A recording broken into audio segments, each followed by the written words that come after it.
You're on a path in the woods, and at the end of that path is a cabin. And in the basement of that cabin is a princess. You're here to slay her. If you don't, it will be the end of the world.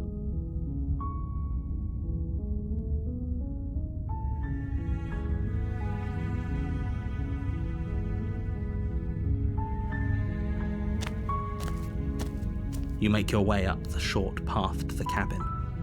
You'll find the princess within. A warning before you go any further.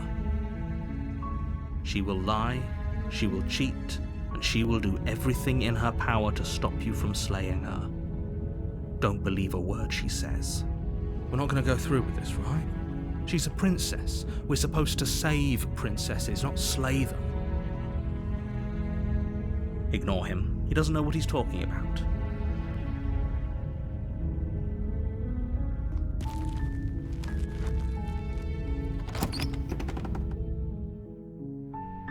The interior of the cabin is almost entirely bare.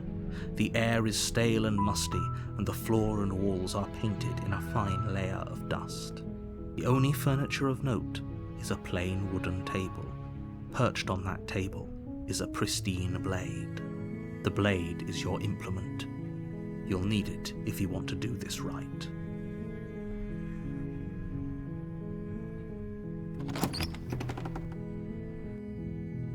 The door to the basement creaks open, revealing a staircase faintly illuminated by an unseen light in the room below.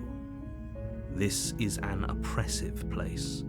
The air feels heavy and damp, a hint of rot filtering from the ancient wood.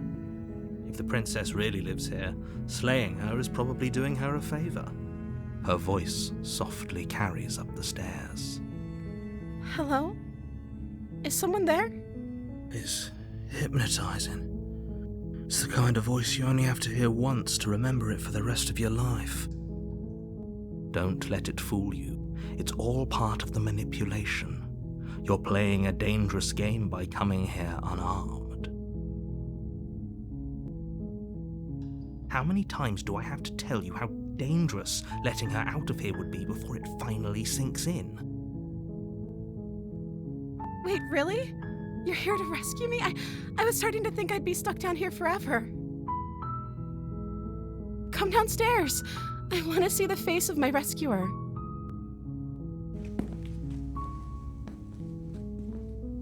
You walk down the stairs and lock eyes with the princess. There's a heavy chain around her wrist, binding her to the far wall of the basement. She's beautiful. How could someone like this be a threat to anyone? I am begging you to stay focused. There's a lot riding on you here. Hi. I can't believe you're here. I've been waiting for something like this to happen forever. I hope you brought something to deal with these chains. Don't do it. If she gets out of those chains, we're all one step closer to the end.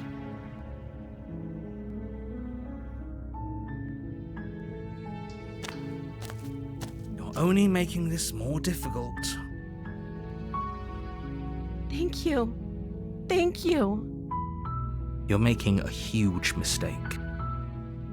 No, you're doing the right thing. You walk up to the chains binding the princess to the wall and give them a tug. They're large and heavy, far too solid for you to even imagine trying to break them apart. I'm guessing you don't have the key? Maybe it's somewhere upstairs. Doubtful. Whoever locked the princess away down here intended for her to never see the light of day. They wouldn't have just left the key to her chains somewhere in the cabin.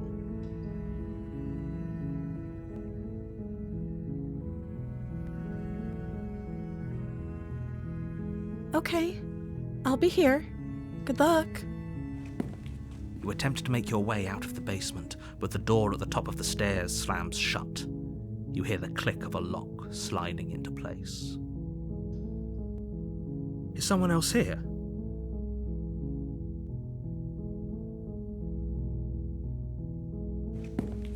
You make your way to the bottom of the stairs. This would have been so much easier if you'd just taken the blade like you were supposed to. Easier for whom? Easier for everyone. Look at the mess you're in. I heard the door slam. They locked you down here too, didn't they? There's a slight panic rising in the princess's voice. If I could just get out of these chains, I know we could force our way out of here together. She barely hesitates before raising her arm to her mouth, her teeth tearing through her limb with the determination of a trapped wolf. As she rips her flesh from her bone, a sound comes from behind you, the clang of bouncing metal. It's the blade from upstairs. You're not sure how it made its way down here, but if there's a time to strike, it's now. Or we could use it to free her.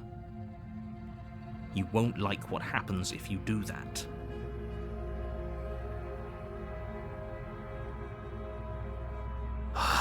Fine. Against your better judgment, you place the blade against the ragged, self-inflicted wound on the princess's arm, just above the unyielding chain binding her to this place. You cut into her flesh. The blade is sharp, and it takes little effort to crack through the bone of her arm. Her limb falls to the ground, and the heavy chains follow suit. She didn't so much as utter a sound through the whole ordeal. No, she didn't. She smiles softly as her gaze meets yours, blood from her wounded arm dripping rhythmically to the ground. How is she still smiling after everything? It's like she isn't even bothered by what just happened. Thank you. Now let's get out of here. No, we won't have any of that. The stakes are too high. You can't just let her escape into the world. No, I can't just let her escape into the world. As the princess approaches the bottom stair, your body steps forward and raises the blade. Wait, this isn't fair. You can't just do that. Watch me. What are you doing? Okay, there's no going back now. I'm with you to the end. You bring the blade down to strike at the princess's heart. But she's fast. She ducks to the floor, your blade narrowly grazing her backside. Slaying her won't be easy now that she's free. We could have gotten out of here together. Were you just lying to me this whole time? I don't know what's come over you, but if I have to kill you, then I'll kill you. Do you think I need both of my arms to do that? She pounces on you with the same animal ferocity she used to tear through her arm. But you have a weapon. You raise the blade, digging it under her ribs, aiming directly for the heart. It's not enough to stop her. You feel her claws in your throat, then her teeth, somehow sharp enough to pull apart your flesh and sinew with ease. You collapse to the floor, your body unresponsive as your blood pools on the ground beneath you. She stares down at your ravaged form, eyes shining in the darkness.